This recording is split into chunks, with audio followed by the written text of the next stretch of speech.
আসসালামু আলাইকুম সবাইকে, কেমন আছেন সবাই? আজ আমি চলে আসছি হচ্ছে যমুনা ফিউচার পার্কে।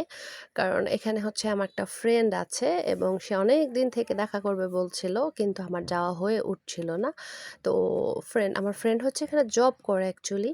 তো আমি চলে আসছি টেক আউটে। আর এখানকার টেক আউটে হচ্ছে এরকম একটা বক্স আছে, এটা আমার খুব ভাল লাগছিল। এখানে সবাই কমেন্ট লিখে। তো এখানে আমি হচ্ছে বসে ওর সাথে অনেক গল্প করছিলাম, যেহেতু অনেক বছর পর দেখা হয়েছে। আমাদের ফ্রেন্ডশিপ মোটামুটি ১০ থেকে ১২ বছরের হবে। তো ও হচ্ছে এই খাবারগুলো অর্ডার করেছিল।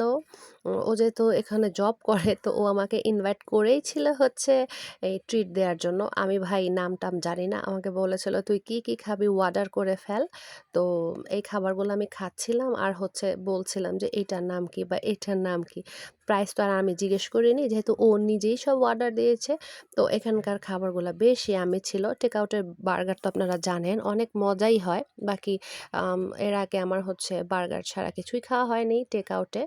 তো এই আইটেমগুলার খুব মজা ছিল এবং আমিও খেয়েছি এবং ও শেষে পার্সেল করে দিয়ে দিয়েছিল আলিফের জন্য। যেহেতু আলিফ হচ্ছে ফাস্টফুড আইটেমগুলা বেশ পছন্দ করে। এরপর হচ্ছে আমার ফ্রেন্ড যে ও হচ্ছে নাম তো বলাই হয়নি। ওর নাম হচ্ছে রঞ্জন। ওকে আমরা শর্ট ফর্ম রন বলে ডাকি। এই ছিল আজকের শর্ট ব্লগ। আল্লাহ হাফেজ।